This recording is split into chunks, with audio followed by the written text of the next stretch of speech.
Central, 8 a.m. Pacific, 10 a.m. Central.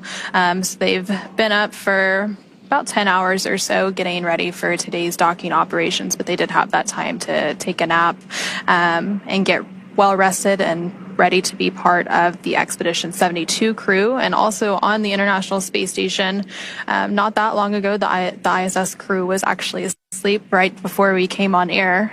So they finished those post-sleep operations that they go through to start getting ready for today's docking operations. Again, NASA astronaut Nick Hague will be monitoring Dragon's approach. And SpaceX Dragon on the big loop. Expect reconfiguration of C2V2 return link to support docking video shortly.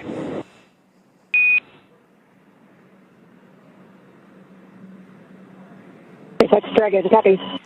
And that call basically saying that that C2V2, the common communication for visiting vehicle system that allows Dragon to talk to the ISS to talk to the ground, it just sort of creates some nice redundant communication paths for all the vehicles and all the teams involved today. That system was primarily configured for the initial approach of Dragon up to the station through Waypoint 0, and we just heard them briefing the crew that they'll be reconfiguring that again for the docking portion. So we'll continue to hear a lot of those call-outs from the ground teams and the astronauts on the International Space Station, as well as Dragon, as we continue to get into the final stages of docking today. Right now, Dragon is about 310 meters away from the International Space Station and continuing to fly in to make its final approach and docking. So it's getting pretty close now. And there you're continuing to see, if you squint, you can see a view of Dragon there in the center of your screen. So again, these are views captured by cameras on the International Space Station. And so that is the Dragon Endurance spacecraft. And it's actually the fourth flight for that Endurance spacecraft. It previously flew 3 other commercial crew program missions, Crew 3, Crew 5, and Crew 7. And the fourth flight, obviously, today for Crew 10. That's right. And overall, this is the 10th crew rotation mission for NASA's Commercial Crew Program that Dragon is flying. It's also Dragon's 14th human spaceflight mission to the International Space Station and Dragon's 16th human spaceflight mission overall, since Dragons don't always go to the International Space Station, but we have had 2 free flyer missions in the Inspiration 4 and Polaris Dawn missions as well. And with the Crew 10 mission, Dragon has carried 60 crew members at this point across its 16 missions.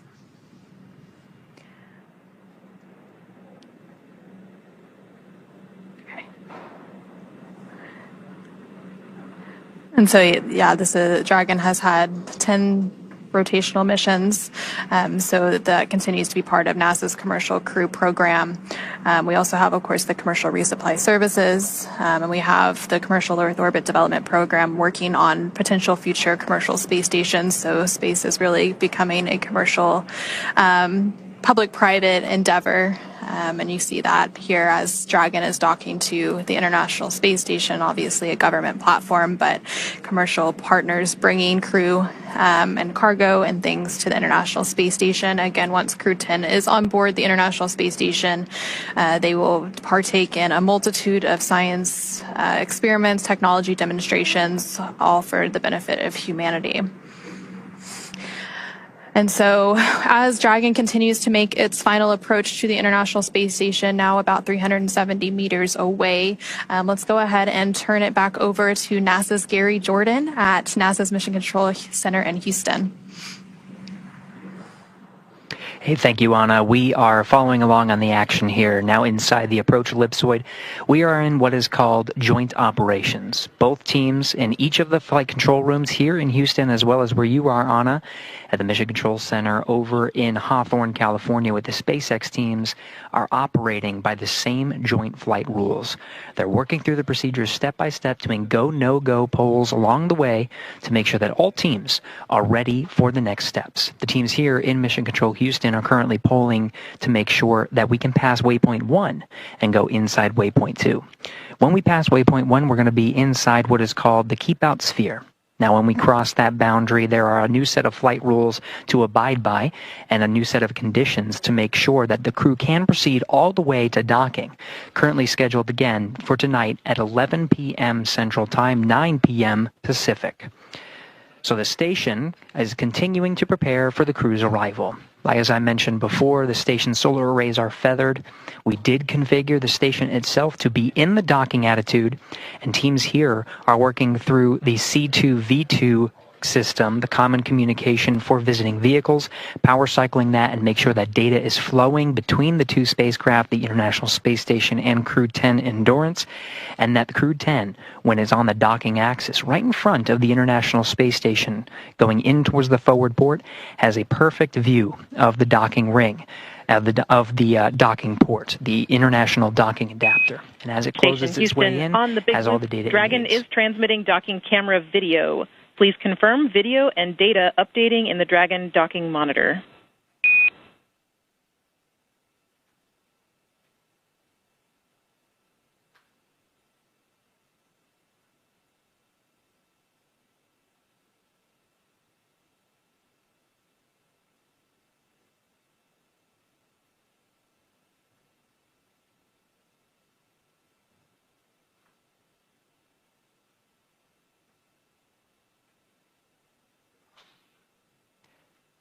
That was Capcom Tess Caswell here in Mission Control Houston, standing by for confirmation from the crew aboard Endurance.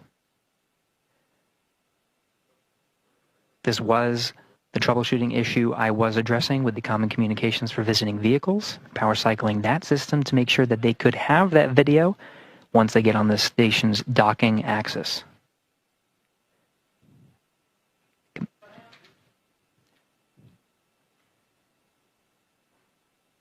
As we wait for crew confirmation, we are getting video from the International Space Station's external cameras. And Houston Station, on the Big Loop, I can confirm I have good centerline camera. Station looks beautiful. Houston copies.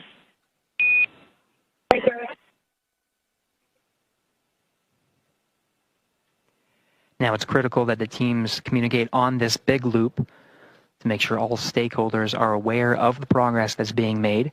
That's cycling to enable Nick Hague, who's aboard the International Space Station. He's got a display in front of him monitoring the docking operations and receiving data from Dragon itself into the International Space Station. This is a safeguard. Dragon's rendezvous and docking to the International Space Station is a fully automated process. However, Hague does have an ability to execute commands if necessary, but really only there for monitoring. So that C2V2 power cycling allows him to have the view from Dragon itself as it moves up towards the docking axis, which you're seeing now on your screen from the external cameras aboard the International Space Station.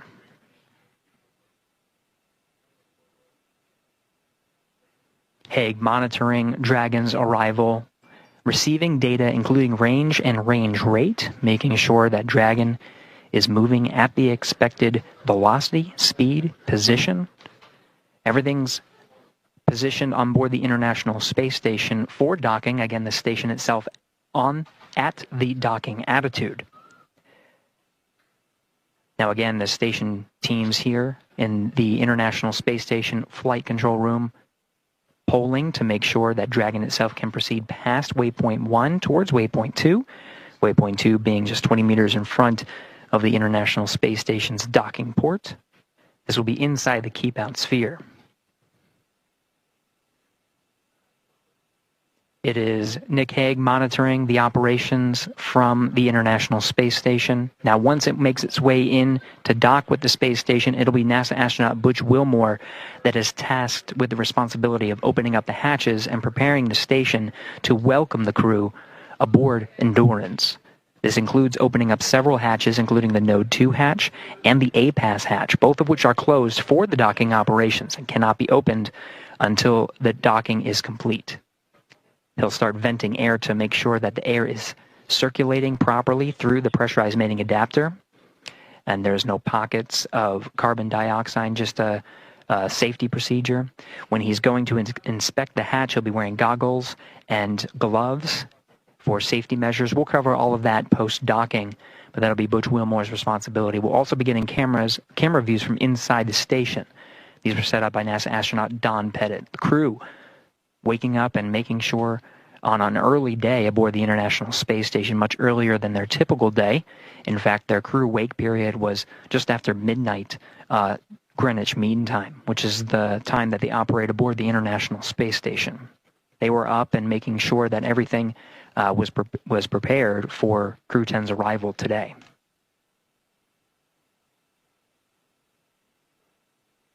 Now we're making our way up the docking axis. Beautiful views as Endurance makes its way above the horizon of the Earth.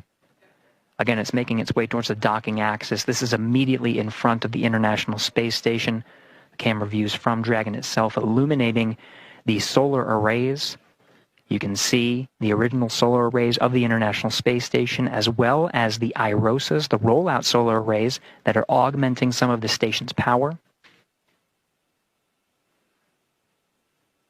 This as part of a process to continue the science done aboard the International Space Station, which is, of course, the mission of the astronauts and cosmonaut aboard Crew 10. Crew 10 really just a transport mission to get to the International Space Station. Once there, they join Expedition 72 for at least a time. Don Pettit, NASA astronaut Don Pettit, will be returning aboard a Soyuz. Once that Soyuz undocks, crew on board the International Space Station officially begins Expedition 73, continuing the great science and technology demonstrations that are necessary in low Earth orbit to prepare for future human missions to deep space, including the Moon and to Mars.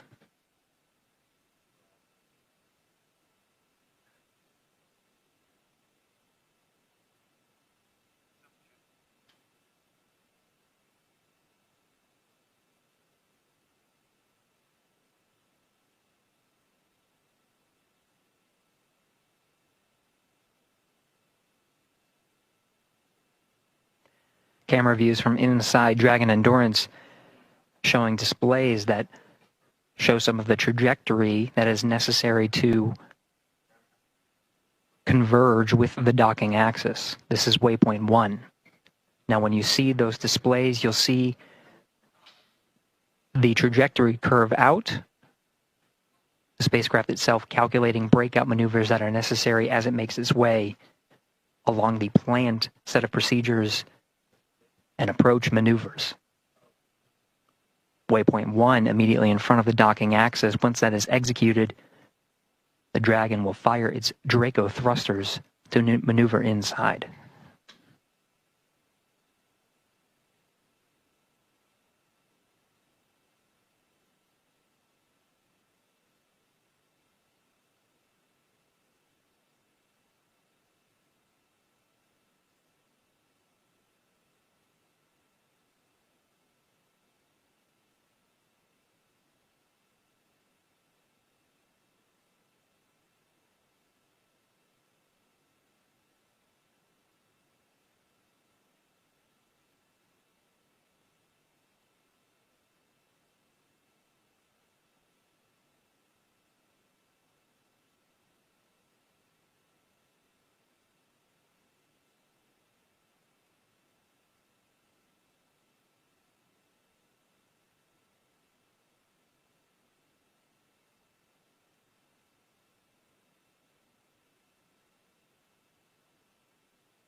We're inside 6 minutes from the planned arrival of Waypoint 1, continuing to get these fantastic views provided from the International Space Station, as well as from inside Dragon itself.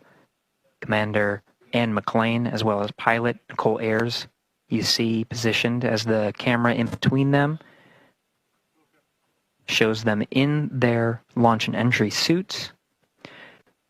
We did hear before that they are allowed to bring up their visors through these set of procedures. Those suits are donned prior to joint operations, and they'll close their visors as part of the next dynamic phase, which will be the docking, which just as an added safety measure.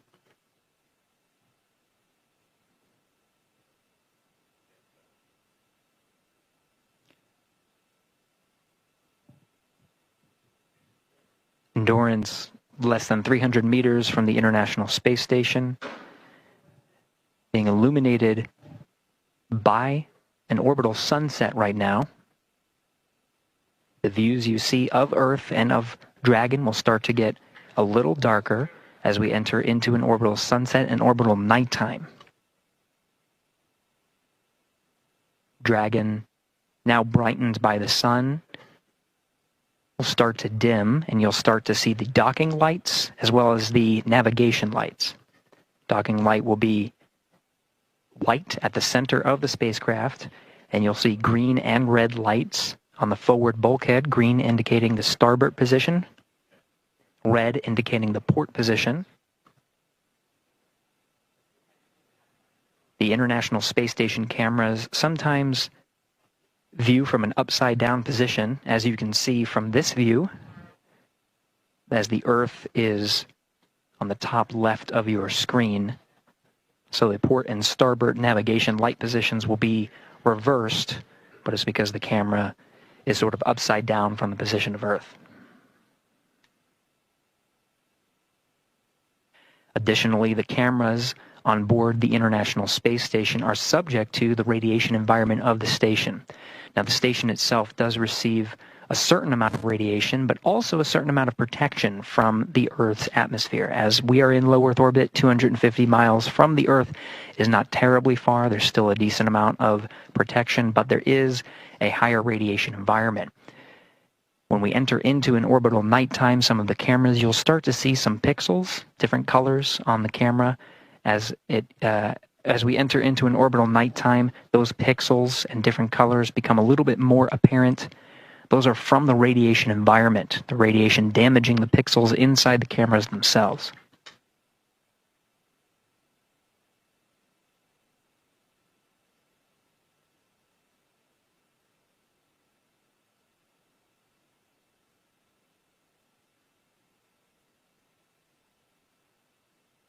Inside 3 minutes from waypoint 1 arrival, we do have a go to proceed past waypoint 1. So Dragon, what you'll see is not a pause at waypoint 1, but it should proceed towards the keep out sphere. You'll notice some of the views change throughout our coverage here. The feeds coming from Dragon, you can see illuminating the International Space Station. Those feeds provided by ground stations. On the Big Loop, approach 1 and soft capture ring extension will begin shortly. Dragon will continue its approach to waypoint 2.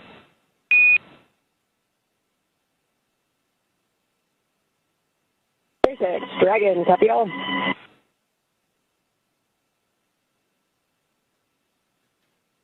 And that relayed from the SpaceX core in Hawthorne, California, confirmed by the crew aboard Endurance. We are proceeding inside the keep out sphere. You are seeing the docking light begin to blink at the center of Dragon Endurance. Features of Dragon becoming a little bit more apparent. The nose cone fully open, exposing the docking ring and the forward bulk of the Dracos. You did hear that Dragon will extend the soft docking ring mechanism. This allows for a cushioned contact as Dragon makes its way toward the International Docking Adapter. Docking comes in several phases, which includes contact and a soft capture, which is initiated by the docking ring. That docking ring is retracted to pull Dragon in closer to the International Space Station, and then begin a sequence to hard dock Dragon to the International Space Station. There are 12 hooks that are driven to really latch Dragon to the International Space Station. They're deployed in 2 sets of 6, and those will be confirmed by the crew. Once all of the hooks are driven, there is also an umbilical that extends and connects to an interface on the International Space Station side to provide power and data transfer between the 2 vehicles. Dragon right now operating on battery power and solar power that's generated from the trunk. Once Dragon attaches to the International Space Station. It'll be receiving power from the International Space Station through the duration of its stay aboard. We did hear confirmation that Dragon is passing waypoint 1. So we're now moving inside the docking axis and towards the keep-out sphere.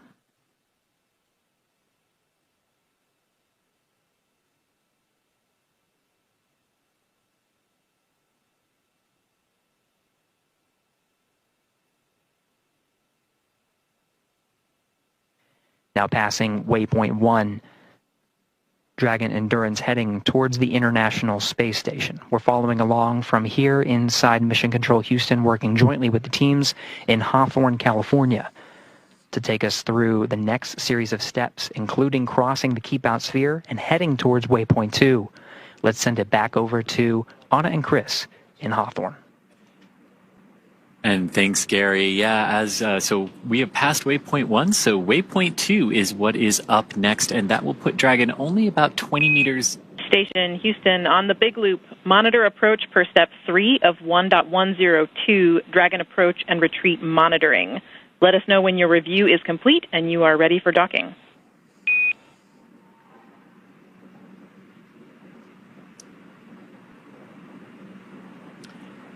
You heard that. Station copies on the Big Loop, step 3, and I can confirm that review is complete and we're ready for docking.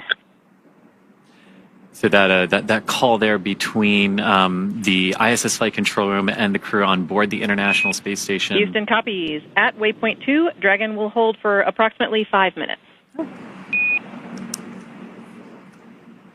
And you heard that call there indicating that the ISS Thanks for the heads up. and the crew there are now ready for Dragon's docking to the forward docking adapter of the Harmony module of the International Space Station. Dragon approaching waypoint 2, which is the point about 20 meters from the International Space Station's forward docking adapter.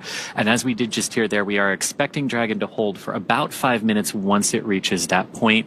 It crossed through waypoint 1 and waypoint 0 without having to hold. But again, these waypoints or checkpoints are places we can hold if we need to, and if we don't, we can proceed forward through them. And so we have gone through 2 of those waypoints, so waypoint 0 and 1, and so now Dragon is less than 200 meters away from the International Space Station, about 170 meters currently away from its target of that forward Node 2 forward docking port. And there you're seeing a great view on your screen of the Dragon Endurance spacecraft as it makes its final approach to the International Space Station. The teams in Mission Control Houston the teams at the International Space, or not the International Space Station, the SpaceX Mission Control teams behind us are, of course, doing some final go, no-go polls for docking. It's one of the final checkpoints between those teams to make sure everyone is good to proceed and to dock. We did hear that there will likely be a brief hold at waypoint 2.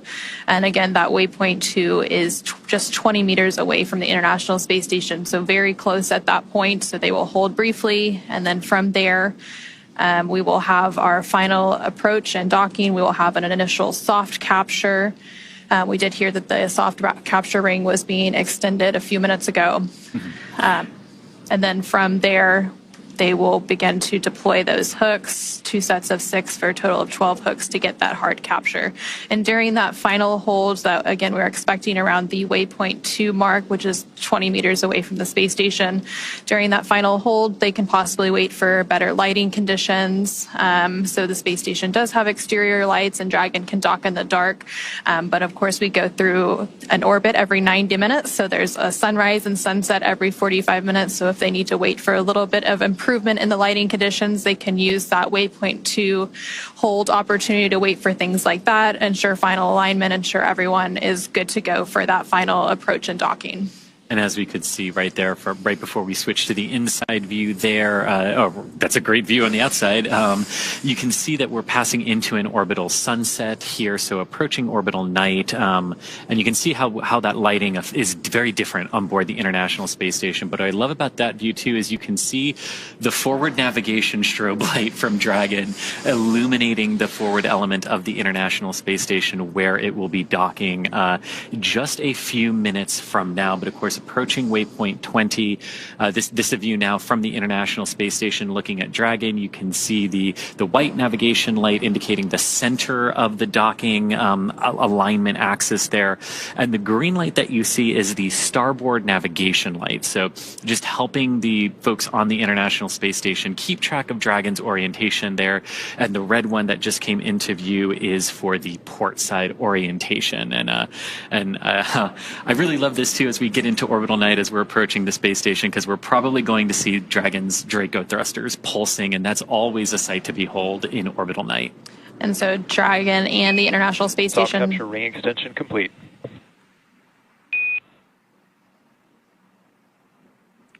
And we just heard confirmation that that soft capture ring extension has been fully completed. So that extension of the soft capture ring, it's fully out and ready for that soft capture, that initial contact with the International Space Station. So right now, the International Space Station and Dragon are currently flying over Canada. And they're continuing to make its final approach to the International Space Station, currently just over 100 meters away as it makes its way to that waypoint 2, which is 20 meters away. So a little over 80 meters to go to the international, or to that waypoint 2. And then that final initial capture, and then we'll have the hooks deploy and have that hard capture milestone.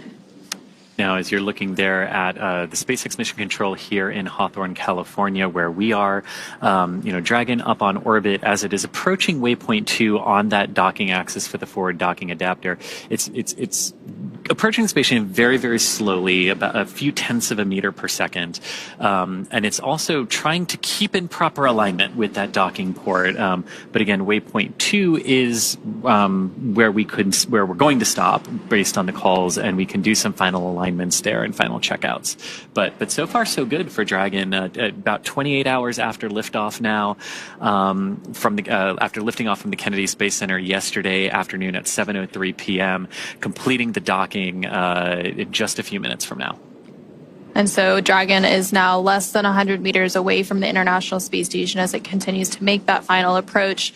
And so right now we're seeing those live views of the SpaceX Mission Control team here in Hawthorne, California. And typically we'll go back to these views when we do have those brief loss of signal between the International Space Station and Dragon and the ground. And we'll regain those views shortly. It's just a handover between satellites. So that tracking and data relay satellite system that the International Space Station relies on, they have a brief handover period between satellites, which causes a loss of those views periodically throughout our coverage. Kind of like going from cell phone tower to cell phone tower.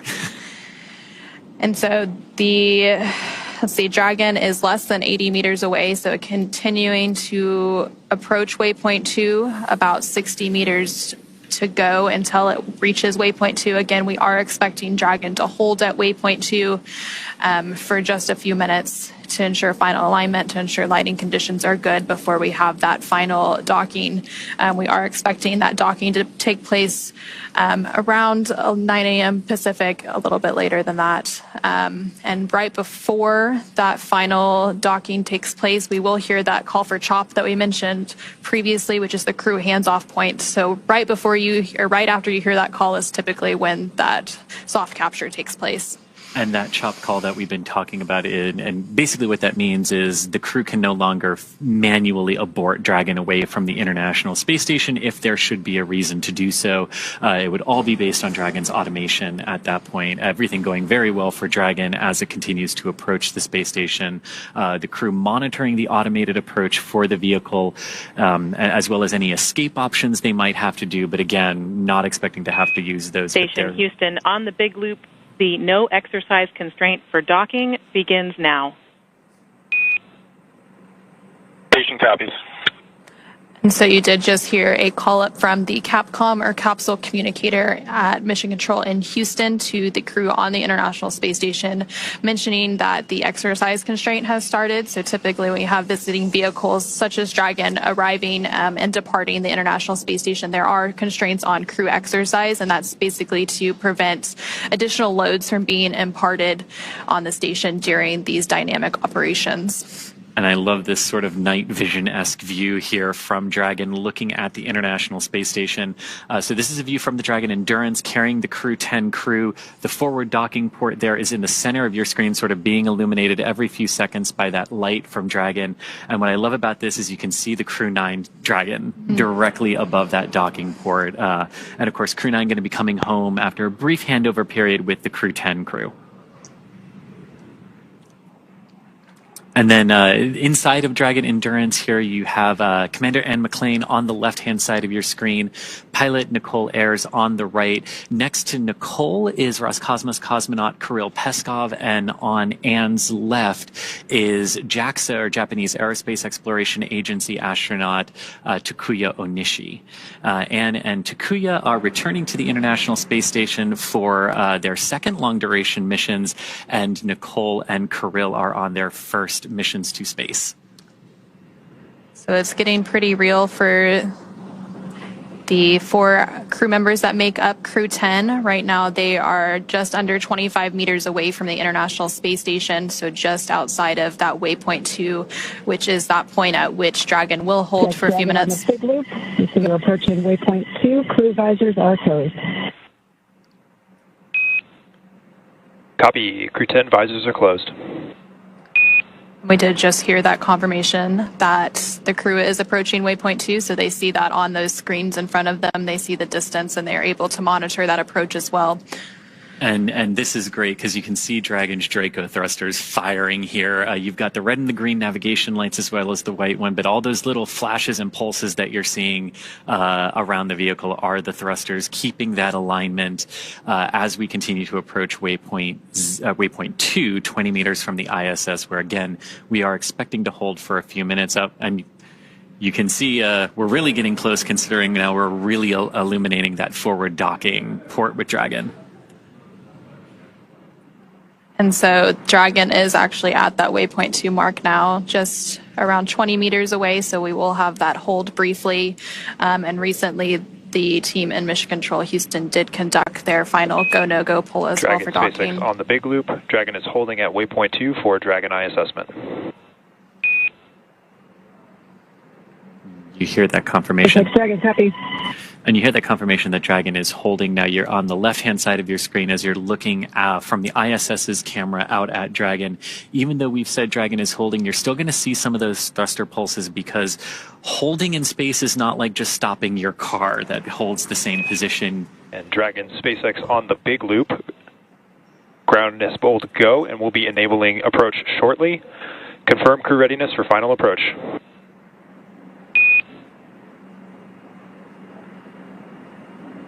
SpaceX Dragon, Crew 10 is ready for final approach. And that is great words there to hear from SpaceX Mission Control. Resume has been commanded. Reminder, once Dragon is inside the crew hands-off point, retreat and breakout are not permitted. Copy. And Anna, here we go. So we did just hear that they have the go to resume final approach, so that we had that brief hold completed at waypoint 2, which was just 20 meters away from the International Space Station. So Dragon will now resume its final approach and finish its fly into the International Space Station's Node 2 forward docking port. And we heard Dragon is in approach 2. Your good confirmation of Dragon in that approach 2 mode, meaning it has passed waypoint 2 and is coming into the station. Again, you can see Station Houston on the big loop. Dragon is on final approach and is go for docking. Monitor per steps 5 and 6 in 1.102 Dragon approach and retreat monitoring. Station copy. And that was the call from the International Space Station Flight Control Room to the crew on the ISS. Again, just everyone confirming, making sure everyone's on the same page, as Dragon is now very close to docking with the International Space Station here today. And so Dragon is now just 17 meters away from the International Space Station and continuing to close in on its target. Coming up here shortly, we will likely hear that call out for CHOP, which stands for Crew Hands Off Point. That typically takes place less than 30 seconds before docking. So as soon as you hear that, you know that that docking will take place very soon after. And then at that point, when we hear the CHOP call out, any aborts will have to be done automatically by Dragon. And so also on the International Space Station, we have NASA astronaut Nick Hague monitoring this final approach. And then once Dragon is docked, NASA astronaut Butch Wilmore will walk through those hatch preparation and opening steps to welcome the crew on board. And Dragon is now less than 14 meters away from the International Space Station and continuing that final approach. These very delicate series of maneuvers now. Dragon approaching very, very slowly relative to the International Space Station. Again, we talked earlier that launch is all about accelerating the vehicles to orbital velocity, and even though both Dragon and the ISS are traveling at about 17,500 miles per hour or 27,500 kilometers per hour, they are moving very, very slow, like 1/10 of a meter per second in relation to each other right now. Dragon now at about 10 meters away from the International Space Station. We're standing by for that call out for CHOP here shortly.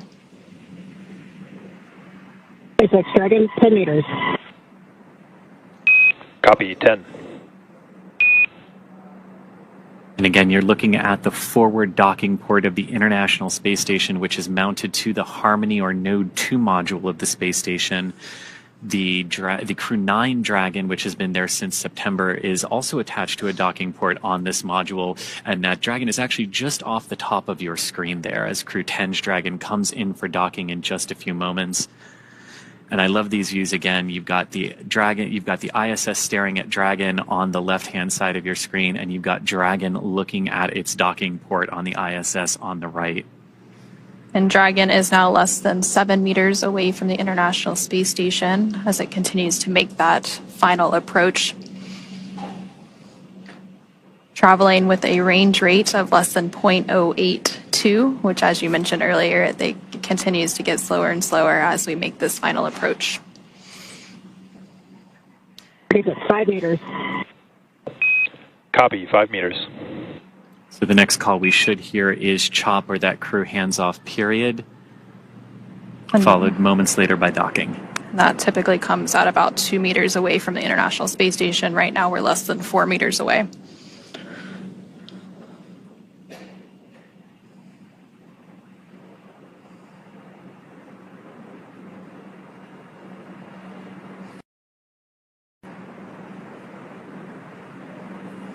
Less than 3 meters away.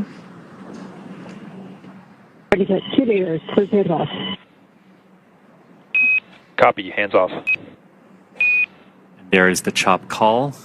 Standing by for initial contact of Dragon to the International Space Station.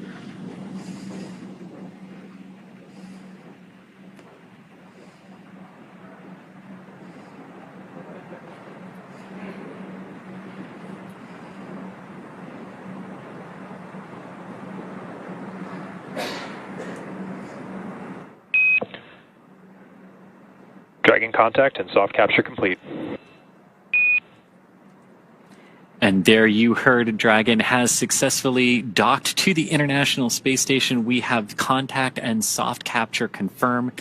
Soft capture meaning that the initial soft capture ring around Dragon has physically connected with the International Docking Adapter. And this is just the first part of the overall docking sequence, Anna. And so we did have that contact confirmed at 9:04 p.m. Pacific, 11:04 p.m. Central, while both Dragon and the International Space Station were flying 260 statute miles. Capture ring retraction in progress. Flying 260 statute miles over the Atlantic Ocean, and we did just hear confirmation that that soft capture ring is now beginning to retract. So they're beginning those steps to firmly attach Dragon to the International Space Station so that we can have what is known as a hard capture. And again, as we mentioned earlier, like all the timings of these events are a little nebulous and they can change around by a couple of minutes here. So while we were expecting completion of we're expecting the completion of soft capture ring retraction, which we heard was already underway in just a few minutes, that will be followed by the start of the hard capture sequence, which is a series of 12 hooks that are separated into 2 batches of 6 that drive between Dragon and the International Space Station to really hard connect them together. And then after we have that, we have a whole bunch of other things that sort of come into place at that point once Dragon is securely on the Harmony module of the ISS. Once those soft capture systems retract, the spacecraft will we're getting closer for the hard capture, and then and that's about a 15-minute process. And so once those hooks are fully driven, so those 2 sets of 6 hooks for a total of 12, then we will see those umbilicals deploy. And again, that helps to hardline the data and power from the International Space Station to Dragon. And then the crew on the International Space Station as well as Dragon will get ready for the hatch opening operation. So they will have to pressurize the vestibule. Again, that is that space between the Dragon hatch and the space station hatch that was previously exposed to the vacuum of space prior to this docking. Again, we had that docking initial capture at 9:04 p.m. Pacific. So they will work to pressurize that space, perform a series of leak checks, and then once everything is good and they get the go-ahead, they will open those hatches. Again, there's the hatch on Dragon that has to be open as well as the station hatch to then bring the crew tent onto the International Space Station, and there you're actually getting a live view from the International Space Station looking at the station hatch that will have to be opened before you can get to the Dragon hatch and bring the crew on board. And they will be welcomed by the Expedition 72 crew, and they will have a brief welcoming ceremony, and then they will go into a safety briefing and get up to speed and adjust to life on station, again completing that handover period with the Crew 9 crew before Crew 9 returns home. And then they get to work, because as exciting as the last 28 hours have been from launch until docking, this is just the beginning of a multi-month mission for Crew 10. They're joining the Expedition 72 crew, which has been ongoing for the last few months aboard the International Space Station. And about a month from now, when a Soyuz crew rotation from Russia completes, that will actually mark the start of Expedition 73, which our Crew 10 crew will be joining. And of course, there are about 200 science experiments that the crew will be performing over the course of their multi-month mission up there. And I can't wait to see it and everything that they're going to be able to do up there. So they will be contributing to about 200 different experiments and technology demonstrations from human research. They're doing some flammability studies. Ring retraction complete. Docking sequence is holding for MCS reconfiguration. And we did just hear confirmation that the soft capture ring has been fully retracted. So again, that soft capture that happened with the initial contact about 4 minutes ago at 9:04 p.m. Pacific, 11:04 p.m. Central, as the International Space Station and Dragon were flying over the Atlantic Ocean. They are going to hold that docking's hard capture sequence a little bit to make some final configurations. We do expect that full hard capture process to take about 15 minutes, so we have about 10 or so more minutes to go there. The next step in that process will be to begin to deploy those hooks. Again, there are 12 total hooks that have to fully engage and really bring Dragon in for a nice hard seal to the International Space Station's forward docking port. And sort of like a lot of things with spaceflight, docking is not just a singular instantaneous event when the two vehicles actually meet and connect with one another. There's the soft capture, which we're through with Dragon right now. There's also, like the vehicles are moving in relation to one another at docking, so they've also got to make sure that any motion between them is dampened out and that they're all really ready for that hard capture connection. And there you're seeing a live view on your screen on the right-hand side. That's a view from the International Space Station of the Dragon spacecraft Endurance, now docked to the International Space Station's Node 2 forward docking port. And again, that docking took place at 9:04 p.m. following an approximately 28-hour journey. Station Houston, on the Big Loop, MCS configured, proceeding with hook driving. Station copies. And there we hear good confirmation that what we were waiting for there and holding the docking sequence has been, we've gotten through that, and now we are going to begin that hard capture sequence, and that's what you were talking about, Anna, driving the series of 12 hooks, 6 at a time, to form that hard capture. And again, we expect that process to take about 15 minutes, but it really is great to see the Dragon Endurance back on the space station. Its 4th trip to space. This particular capsule has launched the Crew 3, Crew 5, and Crew 7 missions and, of course, returned those astronauts safely to Earth. And now it's doing it again for the 4th time for the Crew 10. And it's the 10th total rotational mission for SpaceX flying crew to the International Space Station. Again, we did hear confirmation that the first set of 6 hooks for a total of 12 is now driving. So those will make a hard capture, and then they will drive the second set of 6 hooks. And then from there, we will have confirmation of that hard capture, and then they will deploy some umbilicals and then begin that pressurization and leak check series before we have hatch opening and welcoming Crew 10 on board the International Space Station. Of course, it's been a pretty long journey for Crew 10. They've been traveling for over 28 hours now following a liftoff yesterday of 7:03 p.m. Eastern, 4:03 p.m. Pacific from NASA's Kennedy Space Center in Florida, Launch Complex 39A. They had approximately 9-minute ride to orbit before we had that orbital insertion and second engine cutoff, and then they've been traveling in free flight since then. They had a series of burns that set them up for a docking today at 9:04 p.m. Pacific. They first had their phase burn, and that was completed yesterday at 4:52 p.m. Pacific, followed by a boost burn at 12:08 p.m. Pacific, a close burn a little bit after that at 12:50 p.m. And then they had a mid-course out-of-plane burn, a transfer burn, co-elliptic burn, and just recently we had that approach initiation burn. So a lot of burns to set them up and get them on a track to where they are now at the International Space Station. And after that sequence of burns, it went pretty good after that point. We saw Dragon cruise through the Waypoint 1 and Waypoint 0 targets of 400 and 220 meters, respectively, from the International Space Station, and then close into that Waypoint 2 were a brief hold, and then right on in for a picture-perfect docking over the North Atlantic. And so we did have that soft capture at 9:04. Now the first set of 6 hooks has fully closed, and now the second set of 6 hooks is driving. Once that second and final set of hooks finishes closing and driving, we will have that hard capture complete. And then from there, they will, of course, begin the pressurization process of the vestibule. And of course, part of Crew 10's arrival at the space station means that it's time for another crew who's been up there for a few months to come on home. So a few days after Crew 10, now that Crew 10 has docked, in a few days we will have the planned undocking and return of Crew 9, which includes NASA astronauts Nick Hague, Butch Wilmore, and Sunita Williams, as well as Roscosmos cosmonaut Alexander Gorbanov. 2 of them have been up there since September. Nick and Alexander launched on Crew 9 in September on the Crew 9 mission from Slick 40 at the Cape Canaveral Space Force Station. And of course, Butch and Sunny were already on the space station and joined Crew 9 and will now be coming home on Dragon.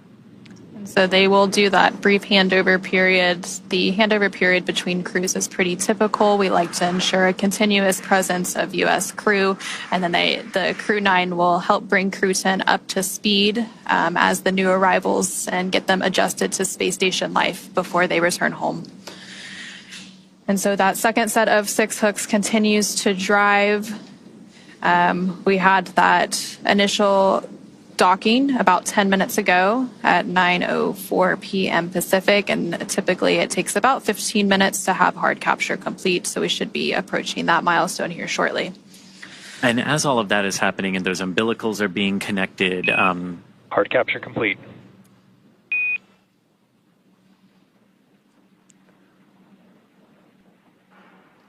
And there we heard confirmation that we do have hard capture. So all 12 hooks have finished driving. And then from there, the umbilicals will start to deploy. And that, again, brings that hardline data and power from the International Space Station to Dragon. And then the pressurization of the vestibule will begin. And again, NASA astronaut Butch Wilmore on the International Space Station side is on tap to be to help with those hatch opening operations today. Again, we are expecting hatch opening about an hour and a half or so after or from now, and then from there will be a welcoming combined with a farewell remarks of Crew 10 since that handover is pretty short. And then from there they will adjust to station life. There will be a safety briefing, and then they'll get right into it as Expedition 72 members for the next month before they become Expedition 73.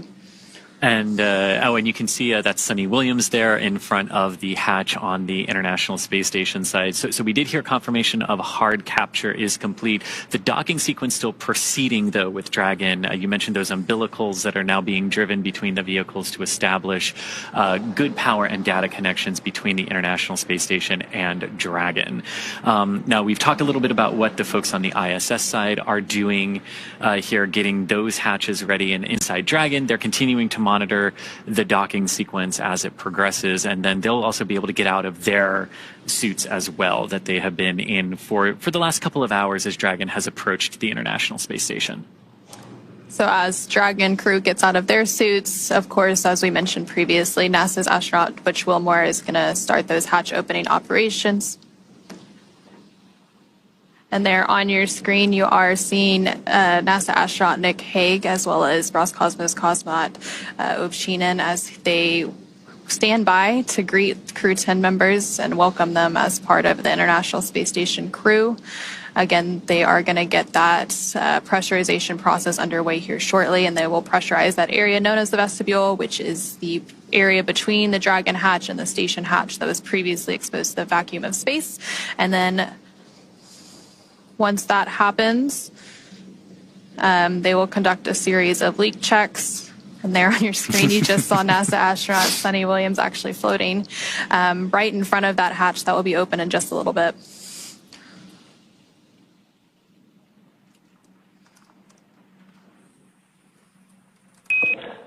Dragon, SpaceX on the big loop. Docking sequence complete. Ground will be enabling hardline power and comm connections shortly. You are go to doff suits per procedure 4.012. Crew 10, welcome aboard the International Space Station.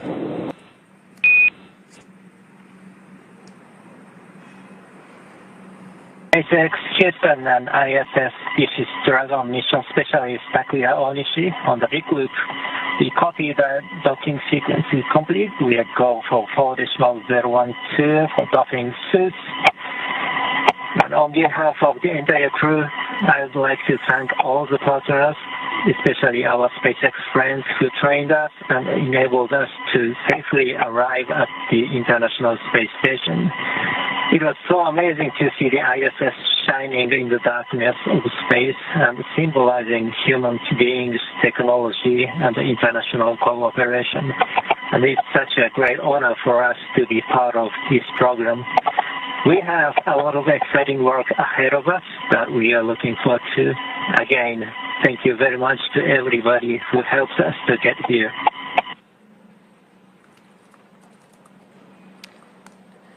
And there you just heard some really nice words between Crew 10 as they have now arrived at the International Space Station. We do have that confirmation of hard capture complete.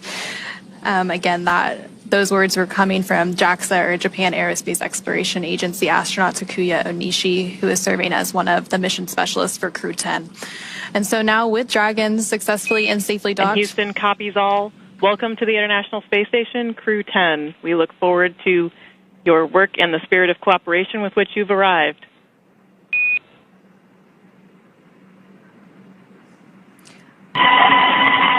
Thank you very much, Dennis.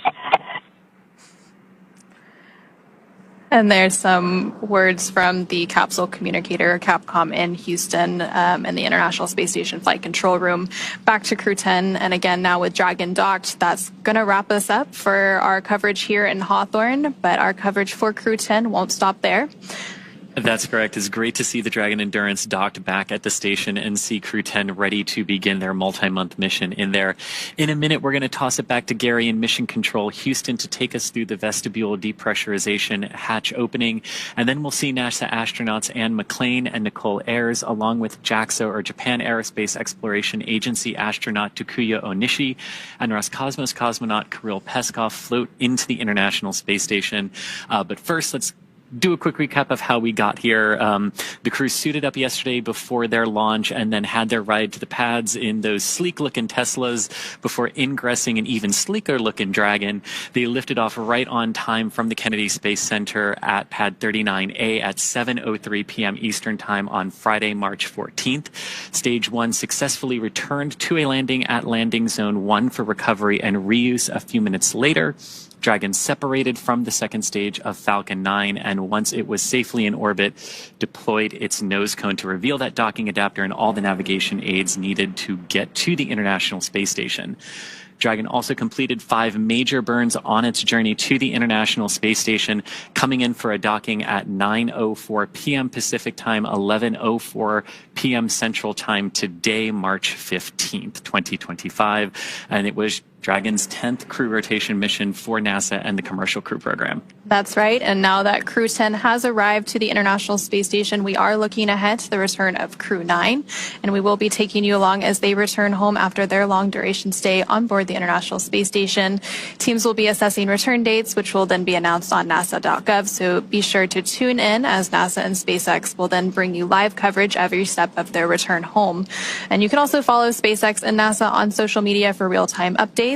But thank you again for watching our coverage of docking, and go NASA, go SpaceX, and go to Crew 10 and Crew 9. For those of you watching on X, please head over to NASA Plus to follow the coverage of hatch opening and welcoming live. So thanks everyone for joining us here in Hawthorne. Thank you specifically to Anna for joining us from Johnson Space Center. And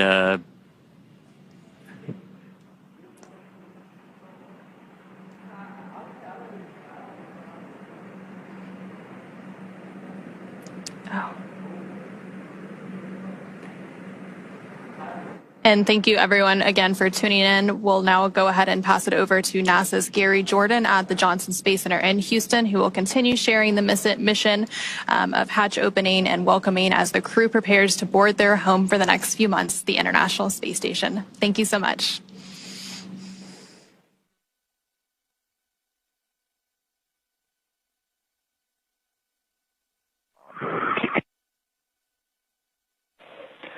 And talk SpaceX on the big loop. We've got you loud and clear for the cabin mic comm check. Okay, we have you loud and clear.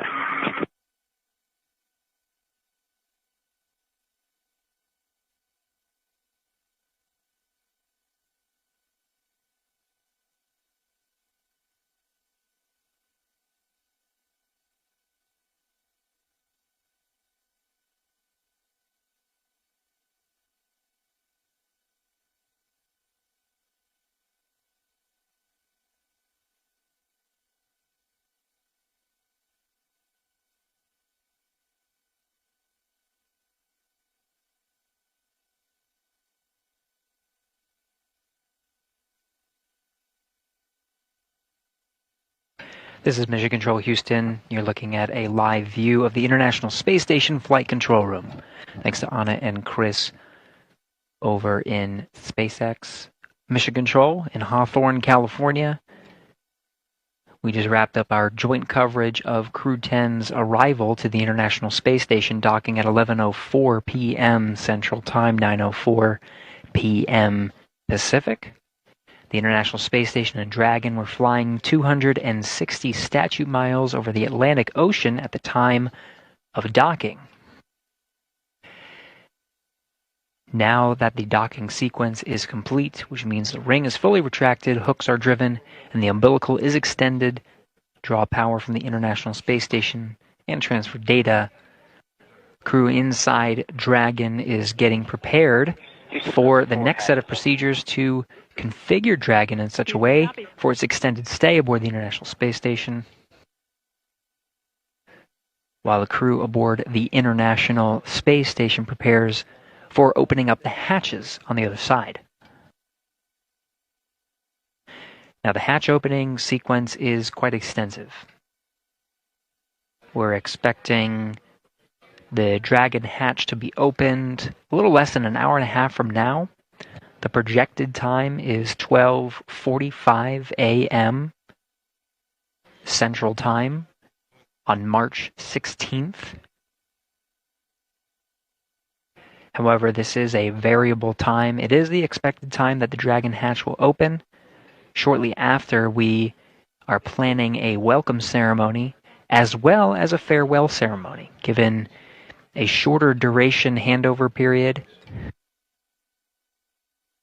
for the crew aboard the International Space Station before Crew 9 undocks.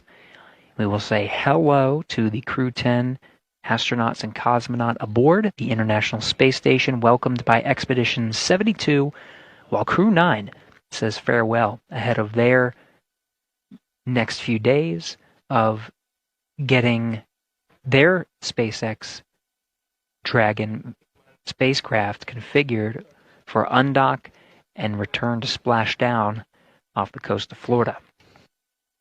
Right now you're looking at Dragon Endurance docked to the forward port of the International Space Station. Crew 9 Dragon docked to the Zenith port.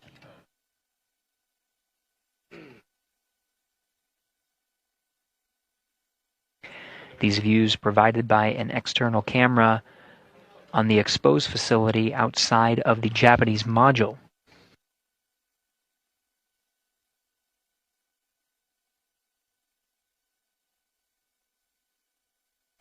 Right now we are in an orbital sunrise, so we are seeing Dragon being illuminated by the sun as we cross the Terminator line. We're just west off the coast of South Africa now, 267 statute miles right above that coast, in fact, on a southeast trajectory, heading into an orbital daytime, starting to see the horizon of Earth being illuminated by this view. We're again following the procedures inside the International Space Station. We've been hearing the voice of NASA astronaut Nick Hague, whose responsibility for the past few hours has been the monitoring task of Crew 10's arrival to the International Space Station, receiving data via a common communications for visiting vehicles link between the International Space Station and Dragon, providing telemetry and allowing Hague to monitor Dragon's safe approach, docking again at 11:04 p.m. Central Time.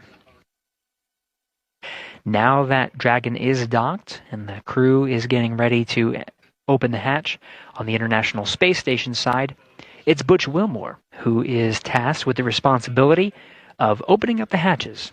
In fact, he's in the Node 2 module right now. The Node 2 forward hatch is open.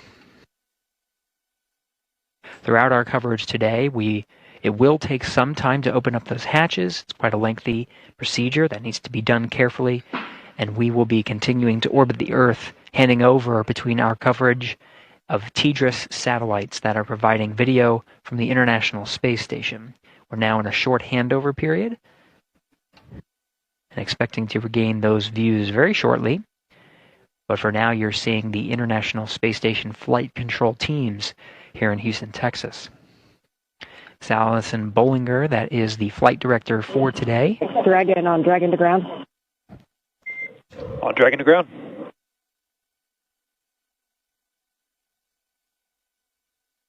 Station coming a little broken. Wondering if you're going to... And Houston R2, you copied my last. Negative, Butch. We got you in a handover. The urine hose for the procedure. Negative, Butch. Okay, sorry. Stabilization valve, APAS was open at 0426, closing at 042730. Need us to it. We were going to give you that call when you were drying your suits, but in section 5 of 4.400, we're going to have you guys waive every step but the last one. How copy? If your last call cut out, say again for urine hose. And repeating my last, but for that call in section 5 of 4.400, we are not going to have you perform any steps except for the last one. How copy?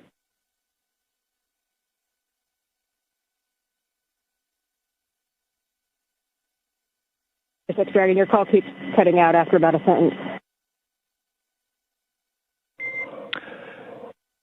Trying again shorter, do not perform section 5. How copy?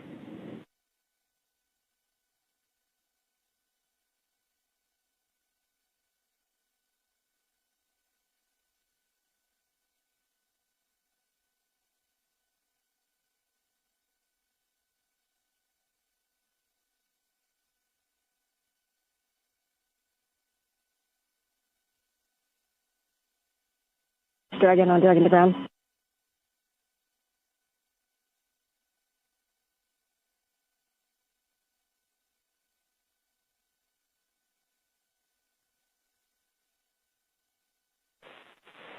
And Dragon SpaceX on the big loop, with Dragon to ground being in and out, we can report here that there's no need to perform Section 5 of 4.400. How copy?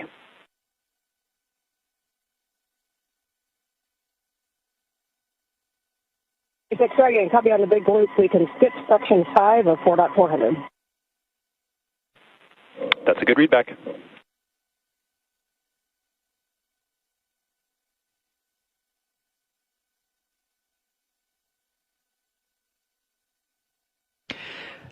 This is Mission Control Houston following along through the procedures. Crew 10 working through the steps inside Dragon Endurance, a view from which you are seeing the outside of the spacecraft from a camera mounted on the exposed facility of the Japanese module. Inside, the crew are working through steps. They wore their SpaceX launch and entry suits through the duration of today's procedure, docking to the International Space Station as a safety precaution, closing those visors and having the suits as an extra layer of protection. Now that we are docked and hard docked to the International Space Station, that docking sequence complete, the crew may doff or take off their suits and start configuring the cabin of Dragon for opening up the hatch. You'll hear some of those communications through Dragon to ground, those communications intended for the Dragon crew. Some of the communications you'll hear on the big loop and the space to ground loops, because there are crews on both sides of that hatch working to welcome the crew aboard. Each has their own respective role.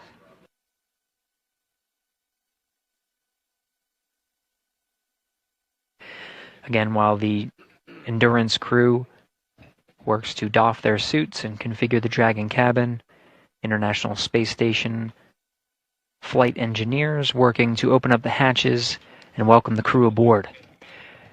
Confirm that the Node 2 forward hatch is already opened inside of Node 2.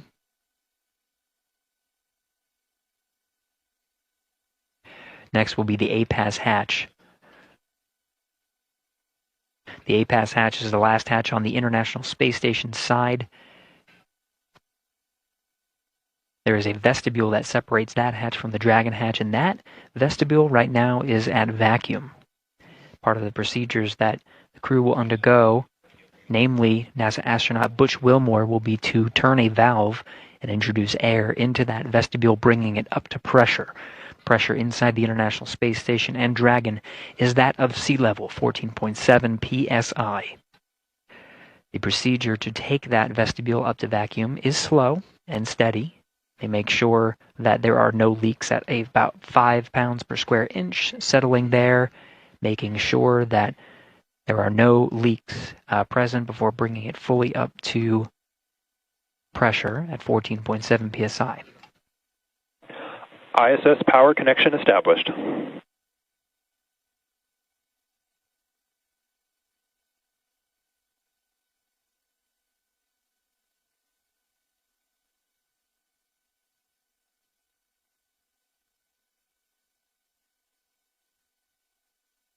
Part of the docking sequence is to extend an umbilical from Dragon to the International Space Station. That provides power and communication drawn from the station to Dragon, so Dragon no longer has to rely on battery power. And the solar arrays that you can see, the black paneled section at the trunk from this view, that call was confirming that power is successfully being drawn from the International Space Station into Dragon. Dragon no longer needing to rely on battery power.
This is Mission Control Houston, still getting views, though they will be interrupted. You see here from aboard the International Space Station, we're anticipating some very short handovers in communication and views from the International Space Station. It's the teams here you see in Mission Control Houston that are walking through the operations and working with the teams aboard the International Space Station, as well as the flight control teams in Hawthorne, California, and the crew aboard Crew 10 to prepare for the crew's arrival. It'll be this team that witnesses the welcome of Crew 10 aboard the International Space Station when hatches open and the crew floats aboard.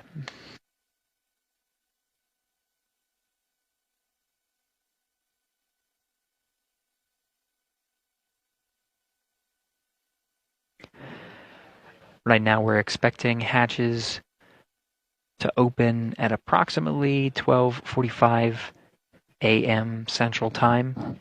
This is an estimated time based on the docking time from this evening. Again, that was 11:04 p.m. So based on the procedures that the team has ahead of them, this is the estimated hatch opening time. We will remain on air and continue our coverage of the hatch opening procedures and welcome ceremony aboard the International Space Station.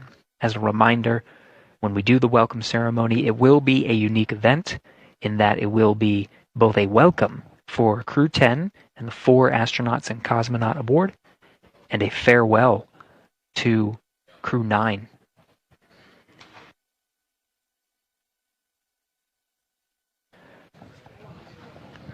This is due to a shortened period between the arriving spacecraft and the departing spacecraft, and the series of procedures that the astronauts need to undergo to prepare for departure.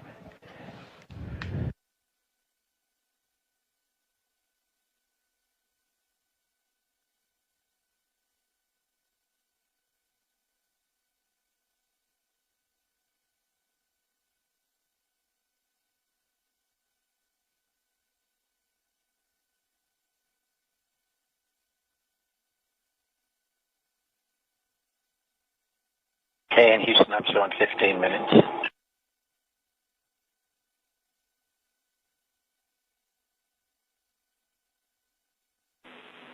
Butch, we copy. We are still assessing. Standing by.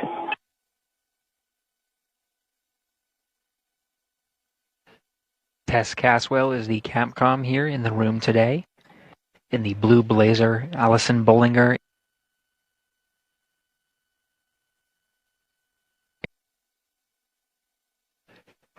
Caswell will be the voice from Mission Control Houston, relaying namely to the crew aboard the International Space Station. Through these hatch opening procedures, it's Caswell's responsibility to communicate with the crew inside station. This includes NASA astronaut Butch Wilmore, tasked with the hatch opening procedures, as well as Nick Hague, who is in the monitoring role during Crew 10's arrival and docking, or approach and docking to the International Space Station. It'll be the voice of the SpaceX Core, who we will continue to pull into our broadcast. That'll be communicating with the Crew 10 astronauts and cosmonaut aboard Endurance, walking them through their procedures. We already heard them talking specifics about procedures needed for suit doffing. This means taking off their launch and entry suits that are necessary for the critical phase that is contact and capture of Dragon to the International Space Station. Once they go through that dynamic phase, they are taking off their suits and putting on something a little bit more comfortable.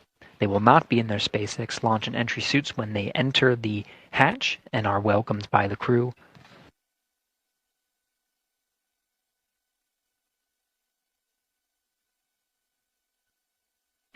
Caswell will be the voice here in Mission Control Houston that walks the crew through the welcome ceremony. Again, that will be the formal greeting. We'll see all 11 crew members aboard Expedition 72 in Node 2 of the station. This is at the very forward end, and it is the forward hatch that will be opened and is opened currently, the Node 2 forward hatch. and where Dragon Endurance is currently docked, the forward end of the space station. It is the teams here that are walking the astronauts through the procedures to open up those hatches. Views are expected to be regained from space momentarily.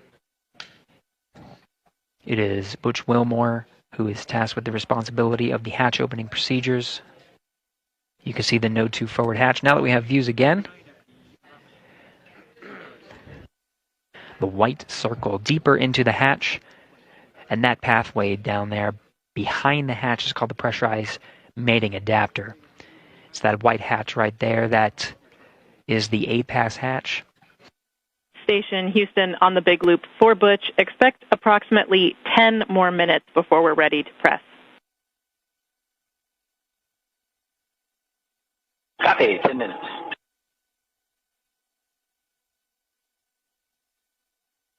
Prior to Dragon's arrival at the International Space Station, the International Docking Adapter, which is on the other side of the hatch, just right there, has been exposed to vacuum and the harsh conditions of space, being exposed to intense sunlight and sunsets, plus 200 degrees Fahrenheit and minus 200 degrees Fahrenheit in sun and shade, respectively.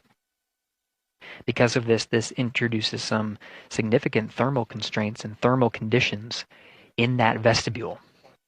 Now, when Dragon docks, that vestibule is at vacuum, and the task here is to bring, you can sort of see the black structure on the right of your screen there. That's the pressurized mating adapter. Of course, Dragon, you can see that there. But the white in the middle, that's the International Docking Adapter. That is that vestibule. It is that section there that needs to be pressurized up to 14.7 pounds per square inch. What the teams here are relaying is that those thermal conditions need to dampen out. If they were to pressurize now, there would be too much fluctuation to accurately read if there is indeed a leak. Could it be a leak, or could it be the thermal fluctuations from the intense environment that was in that vestibule?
We're taking a pause from our commentary here. Flight Director Allison Bollinger is addressing the teams for some of the upcoming procedures for today. We're just listening in.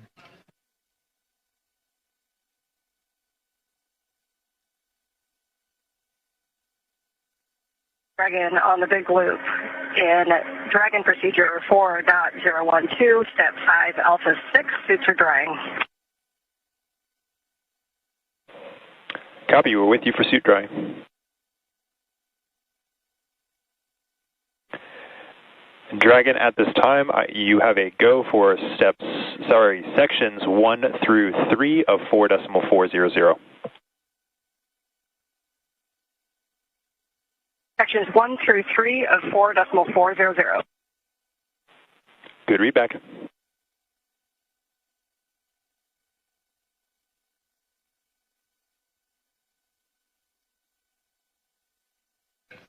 As we get live views from here at Mission Control Houston, the calls you heard were of Commander Ann McLean inside Dragon Endurance, speaking with the core, the equivalent Capcom role over at Mission Control, the SpaceX's Mission Control over in Hawthorne, California. You heard that they completed their suit doffing and are now drying their suits, setting them aside, going through the next steps of procedures. Meanwhile, inside the International Space Station, the crew is preparing, the Expedition 72 crew is preparing for Crew 10's arrival. An excited NASA astronaut Sonny Williams, with camera in tow, getting ready to welcome the crew.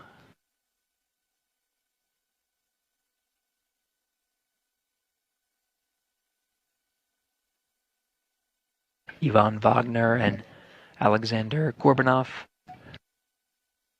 here in view as well. It'll be the entire Expedition 72 that greets Crew 10 as they enter through the hatch.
Dragon Houston on the big loop. Stand by for hardline audio config.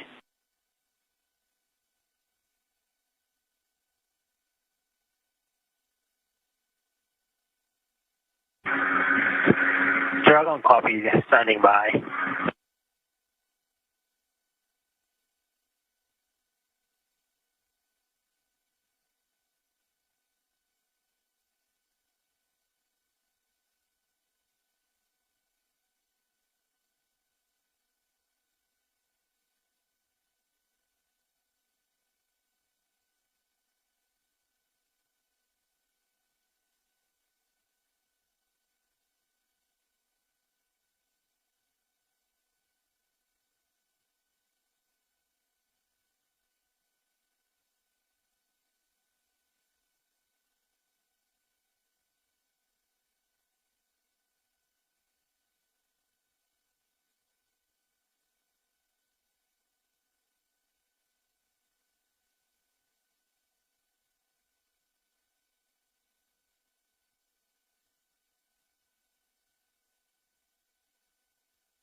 Station Houston on the big loop for Butch. You are go in step 3.1.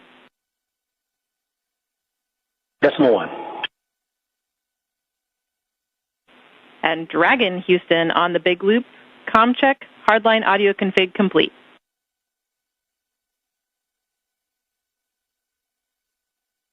And Houston Dragon, I have you loud and clear. How me? Loud and clear, talk.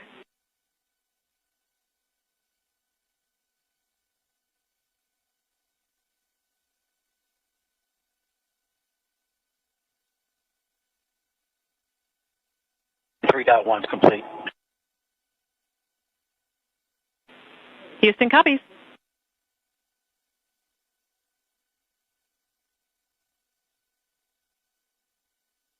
I'll just wait for your go at 3.2.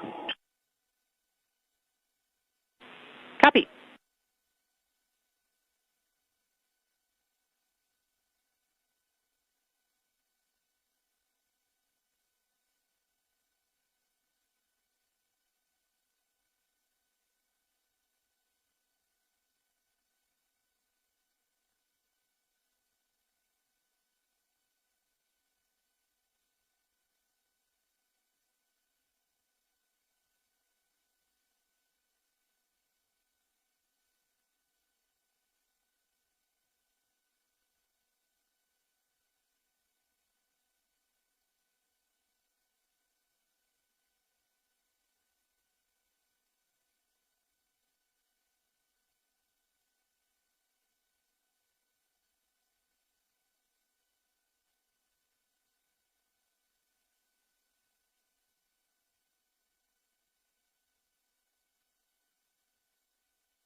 Station Houston on the big loop.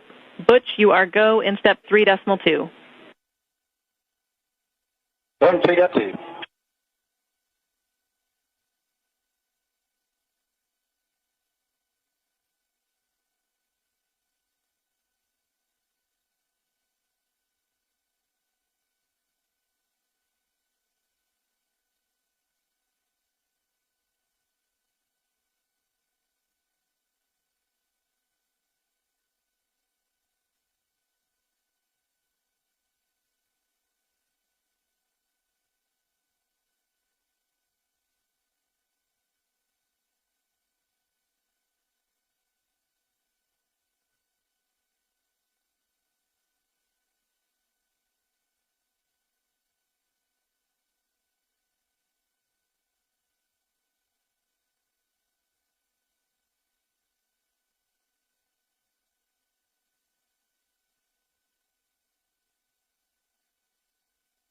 All right, Houston, 3.3 was 5:03 on the time, and we're waiting our 5 minutes.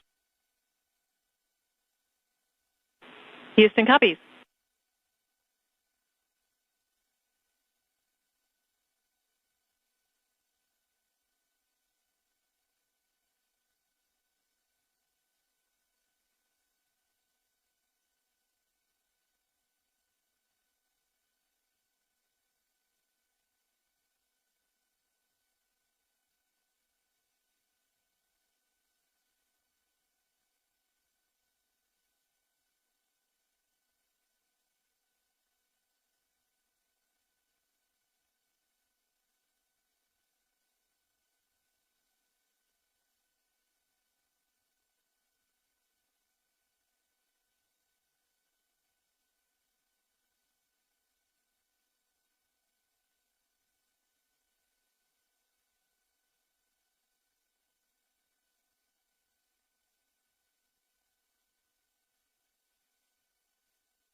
This is Mission Control Houston.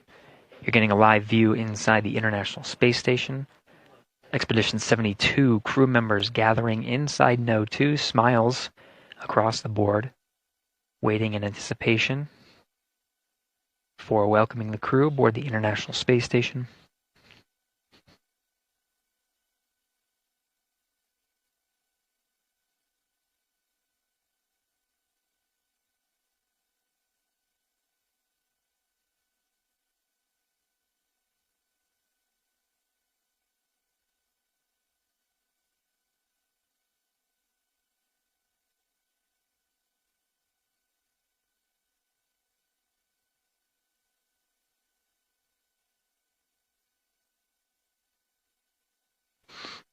So what the crew is doing right now is, of course, on the timeline really is the welcome of Crew 10 to the International Space Station. Now in the back end there of the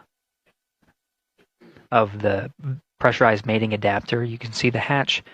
And there's sort of center of your view. This is where we're going to see Crew 10 being welcomed. The hatch on the far end there is called the APAS hatch. This is on the station side. That one, they're still waiting for a go to go ahead and open that up. There's still another hatch once the APAS hatch is open. That's the Dragon hatch. That's the time that we'll report that hatches are open. There are 3 that are needed to connect the Dragon crew with the station crew. The APAS hatch, of course, on the other side is the vestibule. Once the vestibule is pressurized from vacuum up to the same pressure that's inside the International Space Station, that's 14.7 psi, we should be expecting NASA astronaut Butch Wilmore, who is the astronaut tasked with hatch opening procedures, to go through. We're showing 5 minutes. We're going to open the hatch.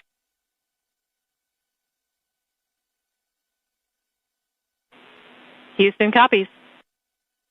And there you have it. Butch Wilmore saying 5 minutes, he's going to open the hatch. There he goes, floating through the pressurized mating adapter, working on hatch opening procedures now. Expecting, he already reported down to Houston, responding here in the room. Capcom, Tess Caswell. We should expect that to be open in 5 minutes. So the vestibule is pressurized, and that means that it will expose the vestibule and we'll be able to see through the APAS hatch to the Dragon hatch. Now you'll notice it's the Dragon hatch because this hatch, of course, will be opened, but the Dragon hatch has a window at the center of the hatch. We may be able to see small views of the Crew 10 astronauts poking their head through, maybe a couple of waves. Of course, it's pretty crowded now. Some excited Expedition 72 astronauts and cosmonauts awaiting the Crew 10's arrival. Wilmore now working through those procedures now. You can see he's wearing gloves and inspecting the area for any debris. This is a very carefully choreographed set of procedures that he's undergoing right now. Yvonne Wagner and Sonny Williams photographing each other, of course, but the cameras they have in tow, some will be used for engineering purposes to photograph and inspect some areas of the hatchway. These will be sent down to the ground and analyzed by engineers to make sure that everything is good. Part of the standard procedures that are necessary for opening up the hatches.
Houston on 2. Seals look good, no condensation. Houston copies.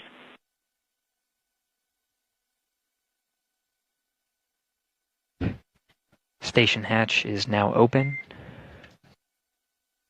And Dragon, SpaceX on Dragon to ground for crew status.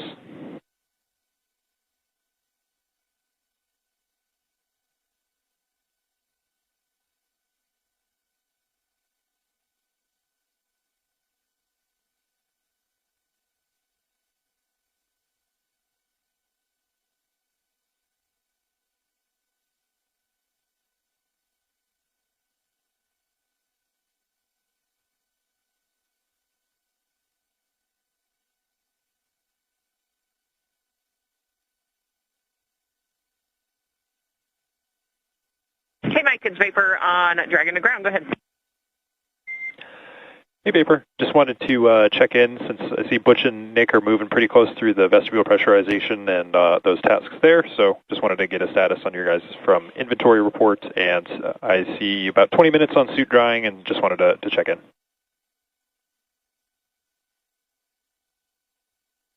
Yep, we're tracking about 20 minutes on suit drying as well. You've got 1.5 of us changed, and then the other 2 are doing the inventory and packing right now, and we'll get you the water and feed inventory soon. Okay, SpaceX copies all.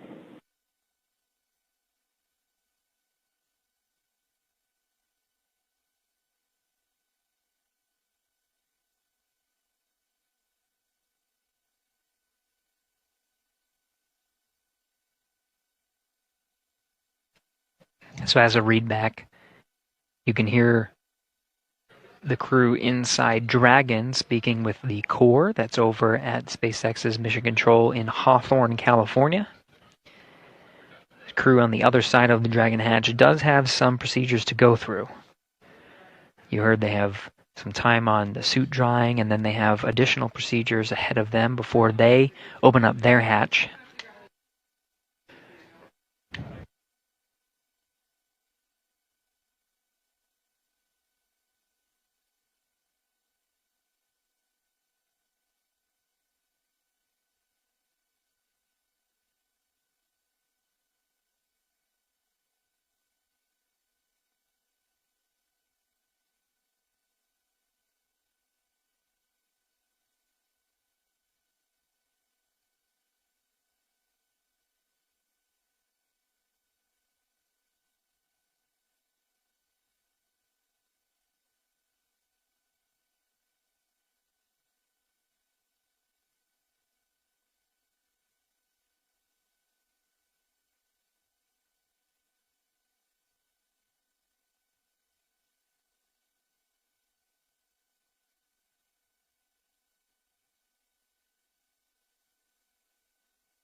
Dragon SpaceX on Dragon to ground.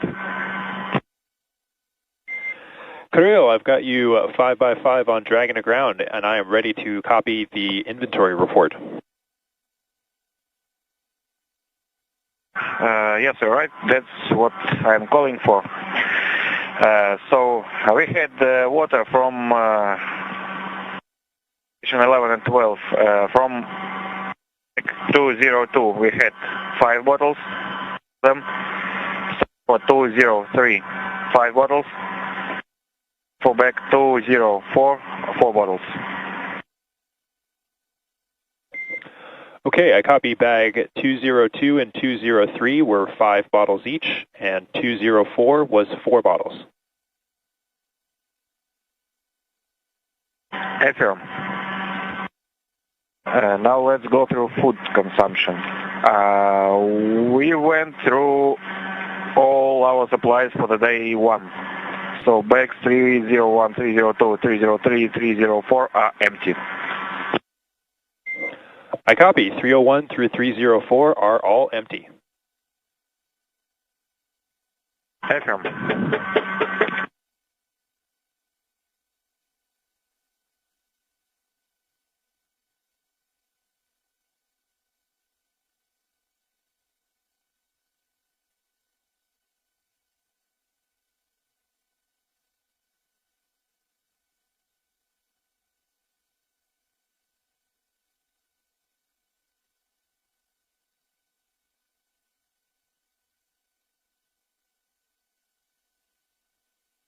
In Houston, we're up to step 4.9. Station's ready for Dragon hatch equalization. Houston copies.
This is Mission Control Houston, continuing to work through the hatch opening procedures.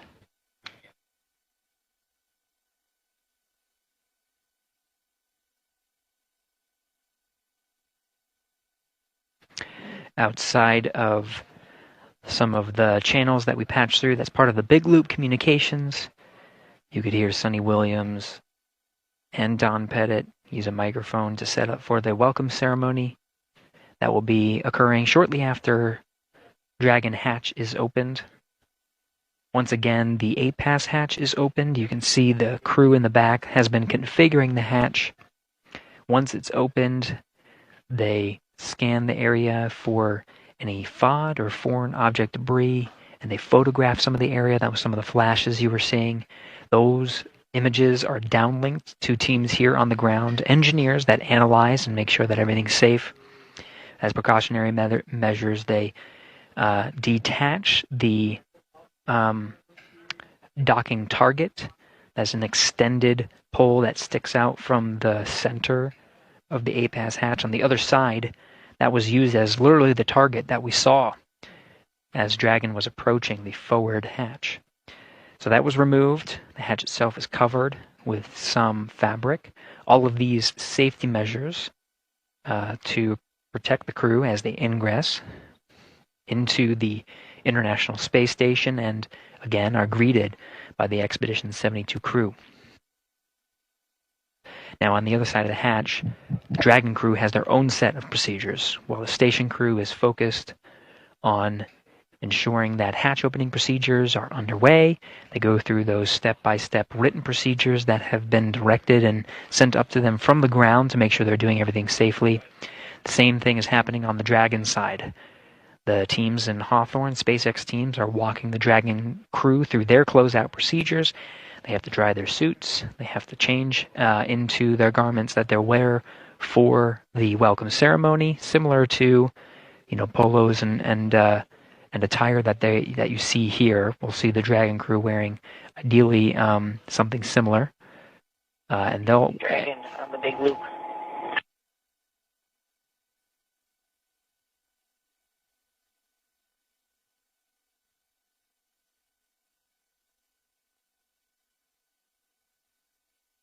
Go ahead for Dragon on the big loop. Hey, can you open your cover to the hatch window cover? Stand by. Give us about 2 to 3 minutes. Okay.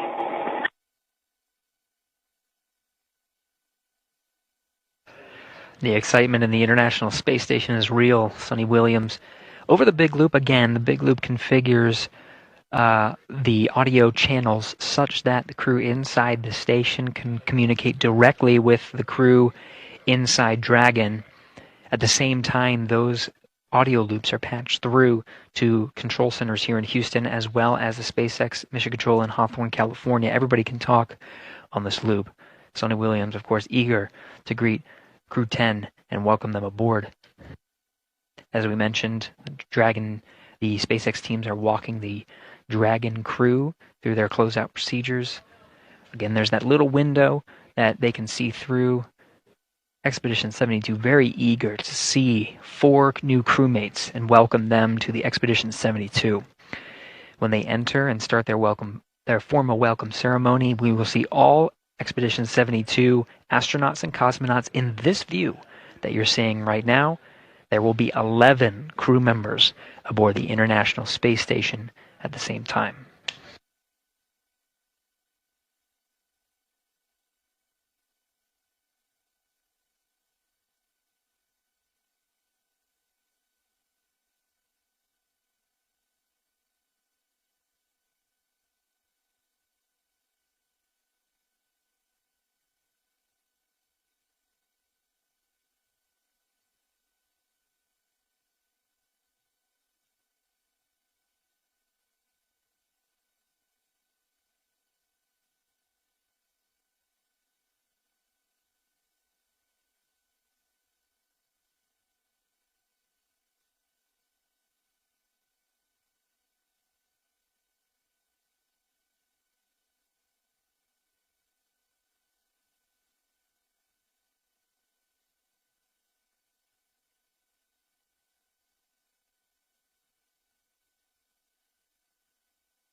This is Mission Control Houston. You're getting a live view from inside the International Space Station. Now, we get these incremental handover periods as the International Space Station orbits 17,500 miles per hour over the Earth.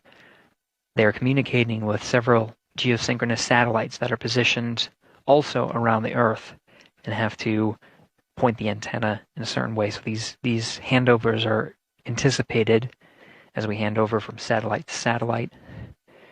Nick Hague and many of the other astronauts, of course, working through, eagerly awaiting to greet the Crew 10 astronauts. You saw the mask that Hague was donning. That is still Hague. He and the other crew members are working through the procedures. Though they are quite excited, you can hear the tone of the crew on board. Go ahead on the big loop. Okay, we are complete through section 5 of 4.400 and ready for hatch equalization. And then for 4.012, we're tracking 42 minutes of suit dry time in section 5.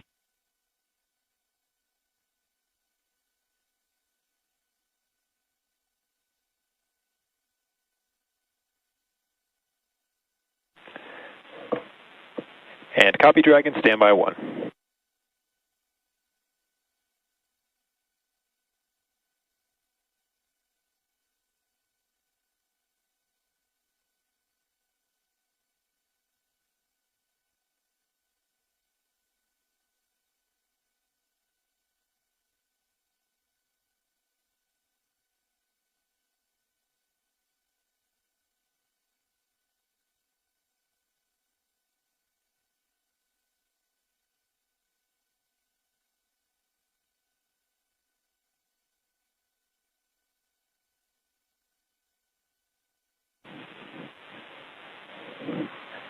And Dragon SpaceX on the big loop. At this time, you guys are go for hatch opening per decal, followed by your remaining actions in section 6 of 4.400.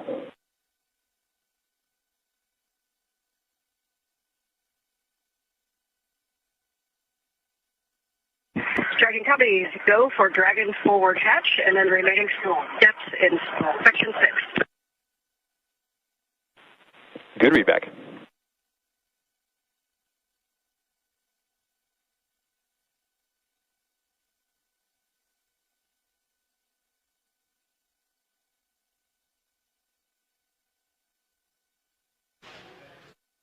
So you heard that call on the big loop. Crew inside Endurance is getting ready to open up that hatch. Of course, the crew Expedition 72 crew has gone through their procedures to safely open up the hatch. You saw a couple of photographs. You see in frame there on the bottom left, Yvonne Wagner doing some closeout photography, as well as a few of the other Expedition 72 crew. Now it's up to the Crew 10 cadre to open up the Dragon hatch. Once that hatch is open, all hatches between the two spacecraft will be open and Crew 10 will be able to float through. Now, oftentimes, there has been a gap in time from when the Dragon hatch is open to when we actually see the crew float through. It will be at the crew's discretion and the timeline that they have with the Hawthorne teams on some of the closeout procedures that are necessary inside the Dragon cabin before they can say yea verily that they can float through and be welcomed, start the ceremony. So we'll just stand by, listen in, see how they're doing, and follow along. We're continuing our nonstop coverage of Crew 10's arrival aboard the International Space Station ahead of a formal welcome ceremony as Crew 10 joins Expedition 72.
SpaceX Dragon, hatch is open.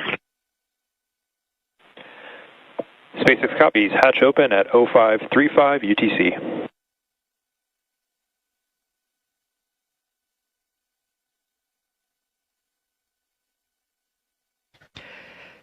And there it is, confirmation that the Dragon hatch is open. That time of hatch opening is 12:35 a.m. Central Time on March 16th, 2025.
Houston Dragon on the big loop.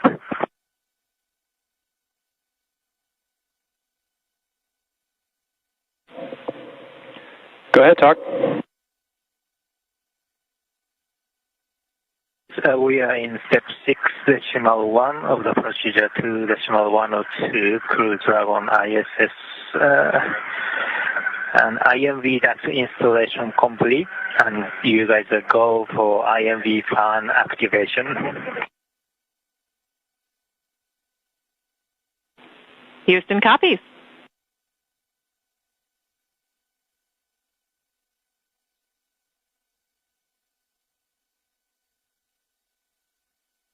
And Houston Dragon, do we have a go for YO cartridge config?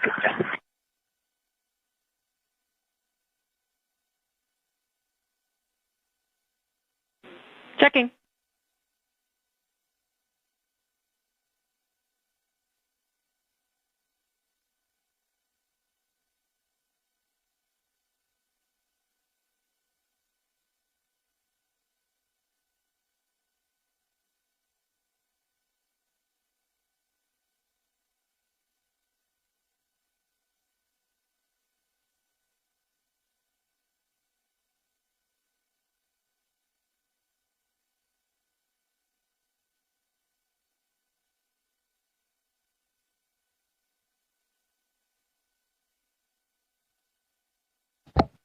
Standing by for words from Expedition 72. You see the bell in position that will be rung.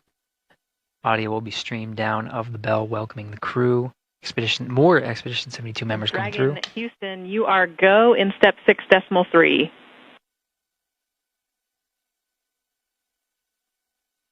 Copy, go for step 6.3.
And Dragon SpaceX on the big loop, be advised that S-band will be deactivated shortly. Dragon to ground will no longer be available for comm.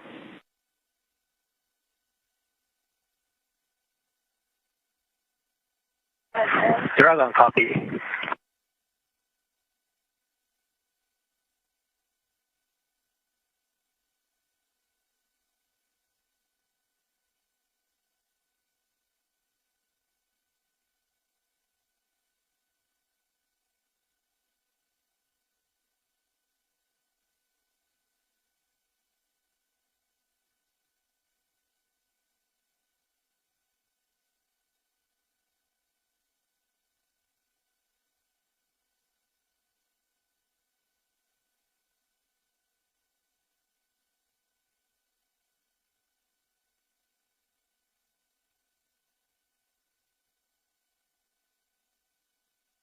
SpaceX Dragon on the big loop for LIO. Go ahead for LIO. Hey, the LIO cartridge is sealed and installed. LIO cartridge 1 is now in active slot with the field. We copy. LIO cartridge 1 is sealed and installed in the active slot at approximately 0542 UTC. That's good copy. Crew 10 mission specialist Takuya Onishi confirming some of the closeout procedures. There is a reason why we are waiting for Crew 10 to enter the International Space Station. They do have very important closeout duties inside Endurance. Those lithium hydroxide canisters are consumable carbon dioxide scrubbers inside the cabin of Dragon. So they do want to conserve those carbon dioxide scrubbers, and so before entering the International Space Station, they do want to make sure they conserve the LIO cartridges as much as possible. So that is a very important closeout duty that they have aboard Dragon before they enter. But it seems like we do have the first Crew 10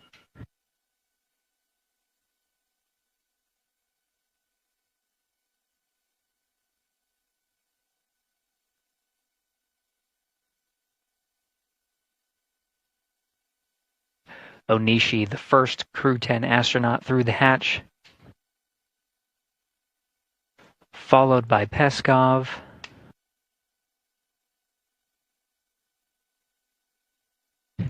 Nicole Ayers, the first of the Fly's newest class of astronauts to enter, and last, commander of Crew 10, Anne McLean.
SpaceX Crew 10, welcome aboard the ISS.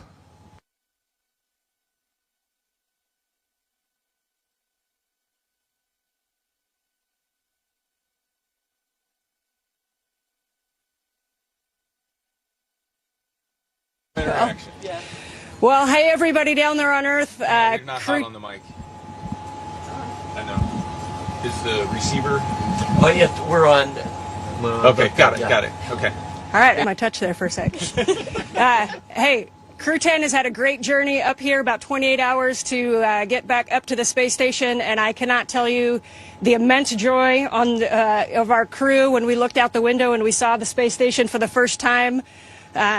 Returning for a couple of people, very first time for a couple of people. And let me tell you, that is such an amazing journey. You can hardly even put it into words. The ride up on the Falcon 9, orbiting the Earth for the last couple of days, it's been absolutely incredible. And it is something that none of us could do by ourselves. As we've said before, you cannot be great without the greatness of others. And I tell you, the greatness of the ground control teams have really shined through in the last few days, getting us up here safely. Thank you very, very much.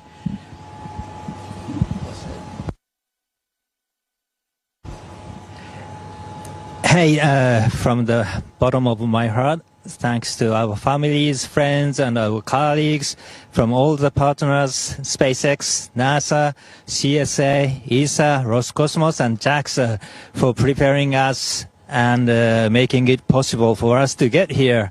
And we are so excited to now be officially part of the Expedition 72. Thank you guys. And I want to say a couple of words in Japanese from here. 日本の皆さん応援ありがとうございました。元気にここまで ISS まで帰ってくることができました。明日からまた、一生懸命、希望でのサイエンス等含めていろんなタスクを頑張っていきたいと思います。ぜひ応援よろしくお願いします。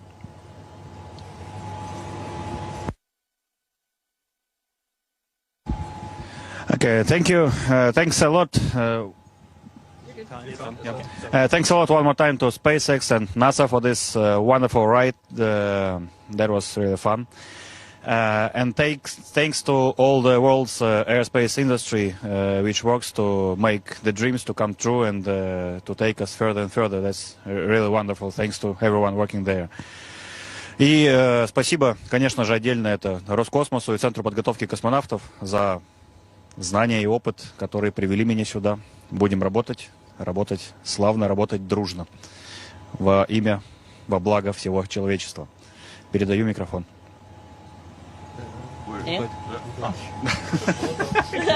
Потерялся. I'd like to just say again, thank you to SpaceX for the awesome ride up here. As a rookie, that was one of the coolest things I've ever done, and I can't wait to get to work up here. So excited for the 4 pilots and us that just got to get to space together, and now we're 4 astronauts together. So thank you to all of our friends and families, and thank you to all of the instructors and all of the ground teams who got us here. Can't wait to get started.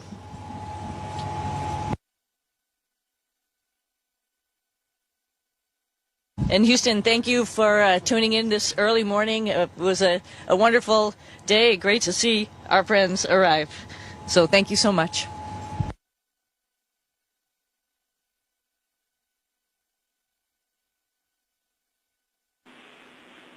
Thanks to all participants. Station, we're now resuming operational audio comm.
Now, with that, we did hear the welcome ceremony. We saw all 11 crew members of Expedition 72 very happy and excited to be aboard.